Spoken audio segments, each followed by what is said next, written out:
The Mortgage Minute today being brought to you by our friends at Geneva Financial. When you're ready for that next home loan, Geneva's got the programs and the products. You just need to make the call, 800-306-1990, 800-306-1990.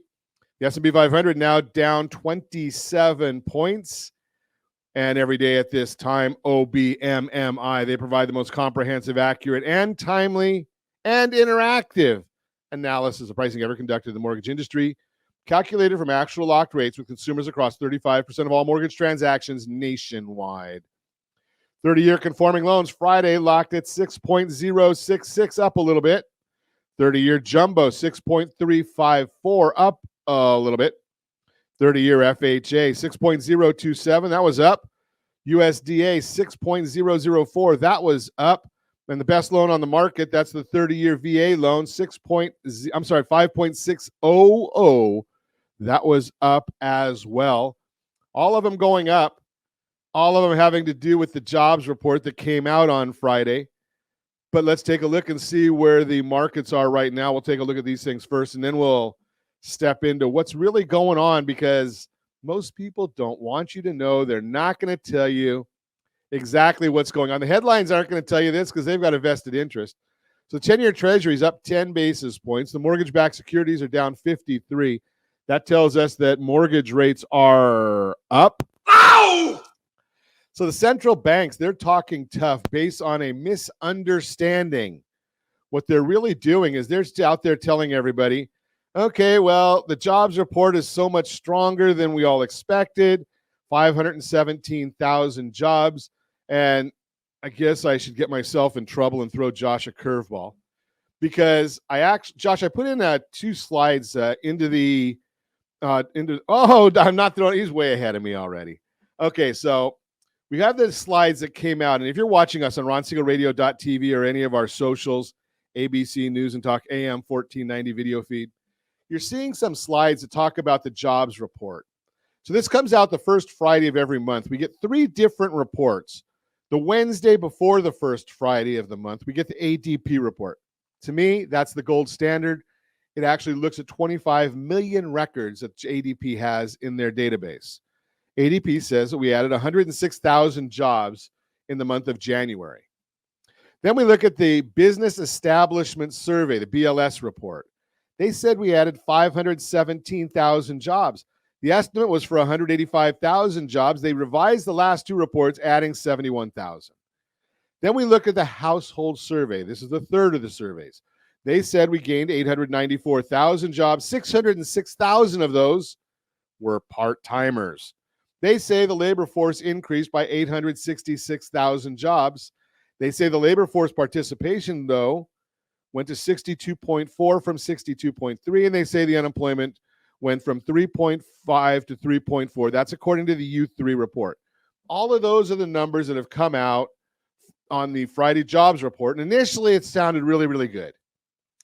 Great jobs report. We get all the administration people coming out telling us how great the report is.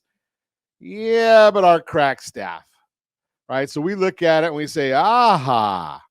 We're looking at the household survey that says there was 894,000.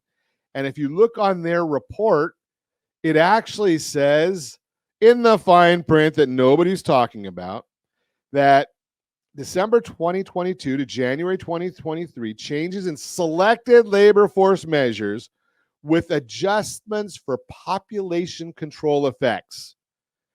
Okay, the population control effect added 810,000 jobs. So if we take that addition for population control out, that tells us that they really only added 84,000 jobs, not 894,000 jobs. Do you think that would have had an impact on the unemployment rate? Of course it would. So instead of that going down to 3.4, it probably would have gone up to 3.6 or 3.7. Just throw that out there for you. Now, let's take it the next step further. Do we want to go a little bit further? Well, when we look at the actual raw data of the BLS report, and this comes from David Rosenberg. He reported the raw non-seasonally adjusted data. Now, remember, on the BLS report, they say 517,000 jobs were created According to David Rosenberg, the non-seasonally adjusted data actually showed 2.5 million jobs lost. But after seasonal adjustments, it was revised to a positive 517,000. They added 3 million jobs because of seasonal adjustments. Unbelievable. The biggest anomaly, 471,000 jobs lost in the retail sector, according to the raw data. After you add the seasonal adjustments, 30,000 jobs gained. Can you believe these things? Think about this. So they're adding 3 million jobs so they can get a positive number on the BLS report. They added 810,000 jobs on the household survey report. And you wonder why people don't trust government numbers. I think I'm going to send this report over to our friends over at Chapman University and see how they stick these numbers into the model. I'm just curious as to how that actually works. Additionally, the ISM services report showed businesses were unable to hire qualified labor. Supply is thin, they say. We continue to let people go, not replacing any open positions. S&P Global's U.S. Services PMI said, quote, hiring is almost ground to a halt as firms reassess their payroll needs in light of the weaker demand environment, unquote. So the question becomes, how long is it going to take for the markets to digest some of this data and come back and say, you know something, maybe the jobs world is not nearly as strong as we seem to think it is, as some people seem to say it is. I'm just throwing that out there for you. That's just the question mark that I have. That's the question mark that some people have. Now, here's the other issue, and it's not just something that I've come up with, because what we really saw is the market took a big drop when the report came out, when the jobs report came out on Friday, 5:30 a.m. We saw the futures take a big drop down when the market opened. It was a big drop. And as the folks started digesting the data, well, they figured it out.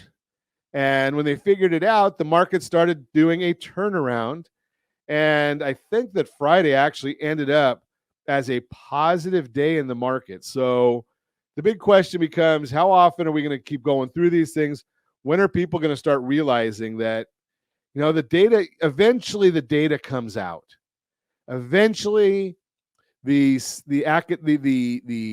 economists that work for some of these big companies, they figure out what's going on in these data sets. And it's just amazing that, you know, we have to wait for it. But as we always say here on Ron Siegel Radio, it is what it is. We're going to give you the real story. We're going to give you the real scoop. Now, the question is, will the markets listen? We don't know. But we are stuck here right in a trading range. So being in this trading range, that's pretty good for us. That's the Mortgage Minute, brought to you by our friends at Geneva Financial. When you're ready for that next home loan, Geneva's got the programs and the products. You just need to make the call, 800-306-1990, 800-306-1990.